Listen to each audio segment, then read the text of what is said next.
And we are continuing on. We're going to talk about this. If you haven't heard the Boulder shooting, they try to blame it on white people and stuff, but it wasn't white people.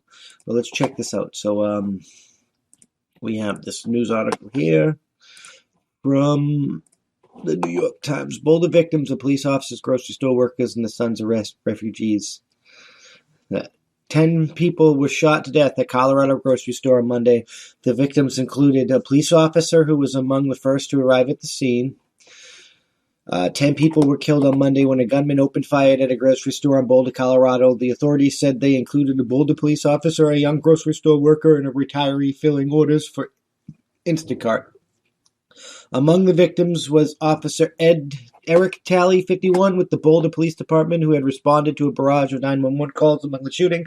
Authorities identified the 9 other people who were killed as Denny Strong, 20, Nevin Stanisic, I probably butchered that, 23, Ricky Olds, 25, Trelona Barlos Kabaka, 49, I'm bad with names, Susan Fountain, 59, Terry Leaker, 51, Kevin Mahoney, 61, Lynn Murray, 62, and Jody Walters, 65. Here is what we know so far about their lives.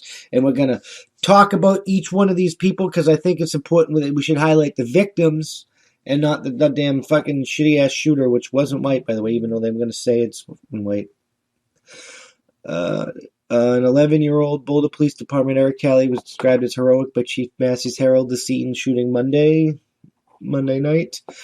He was the first on scene, and he was fatally shot. Chief Herald said in the news conference, "The world lost a great soul," said Officer Talley's father, Homer Talley. He was a devoted father, 7 kids, the youngest of 7, and the oldest of 20, and his family was the joy of his life. Officer Talley joined the police force as a second career when he was 40. I like this story, actually. Quitting a job in cloud communications. He wanted to serve people, Mr. Talley said. It's a breath of fresh air that we're not, focusing on the fucking negative and shit, you know what? All kids want to be policemen. In many ways, he was a big kid. On Twitter, a woman described herself as the officer's sister, Kirsten, and she was heartbroken. "I cannot explain how beautiful he was and devastating losses. So many. Fly high, my sweet brother. You always wanted to be a pilot. Damn colorblindness sore." Rest in peace, bro. Chris Lane, who works at an AT&T store in Boulder, met Officer Talley after. So this is more about Officer Talley, right? We're not going to be here forever if we keep going. So now we have Ricky Olds. She brought life to the family. We got this woman, 25-year-old, who loved outdoors, was a front-end manager at King Scoopers, where she had worked for about 7 or 8 years, her Uncle Robert Olds said. She was an energetic, bubbly, and happy-go-lucky young woman who brought life to the family, her uncle said, and she had persevered despite hardship. She was the oldest of 3 siblings and was raised by her grandparents in Lafayette, Colorado, he said. Mr. Olds described his niece as strong and independent woman who enjoyed hiking and camping. She liked spending time with friends and family and often accompanied him and her cousins to their baseball games.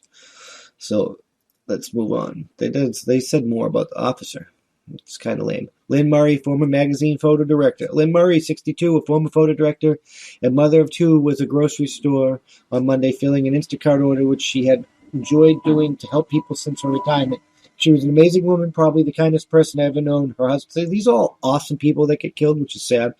Mrs. Murray was a former photo director for several magazines in New York. Her husband said the couple moved from New York in 2002 first to Stewart, Florida, and then to Colorado to raise their children. I just want her to be remembered as this amazing comet spending 62 years flying across the sky. That's just sad that people like these are gone.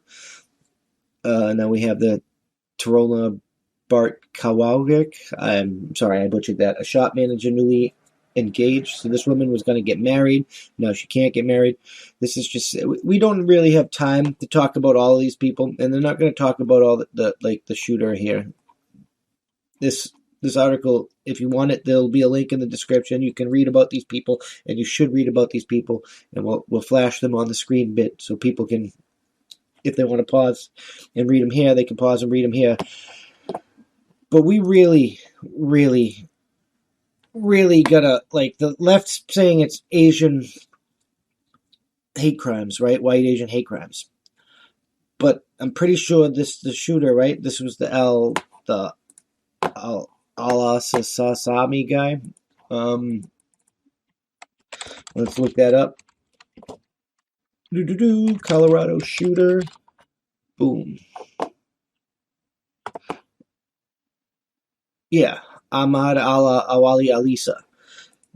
So it was a Syrian refugee shooting and killing a bunch of white fucking people, but somehow it's white on Asian hate crime. Or whiteness. That's what the left does. And that's what I wanted to highlight. And I'm glad I was able to highlight that with an article that doesn't focus on this dude's shitbaggery. But he was a Syrian refugee. He was anti-Trump. This happened shortly after we bombed Syria, which we shouldn't have done. And he's the Syrian refugee, and his family's also being investigated. And there's deleted tweets of him that were archived on the internet saying that there was more than one shooter there, like that before it happened. So like this was probably a retaliatory attack. This looks like it's brown on white violence.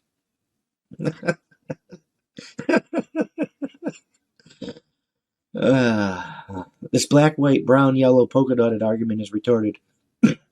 It's just terrorists attacking people. If he lived in that area and that area had to be filled with fucking black people, it would have been him on black people. That's just him. It was him on Americans because a retaliatory attack because we attacked Syria. At least that's what I think. That's what makes the most fucking sense. That's why they're investigating his family. They gotta play every angles. Like, I mean, he was vocal leftist, like, but there's still like on the news claiming it's whiteness and stuff, and it's like,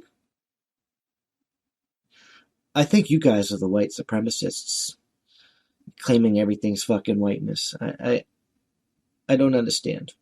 Black people kill white people, whiteness.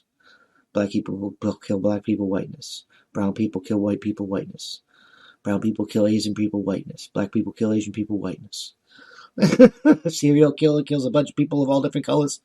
It's fucking white on black crime, white on Asian crime. Like that's the news we live in 2021.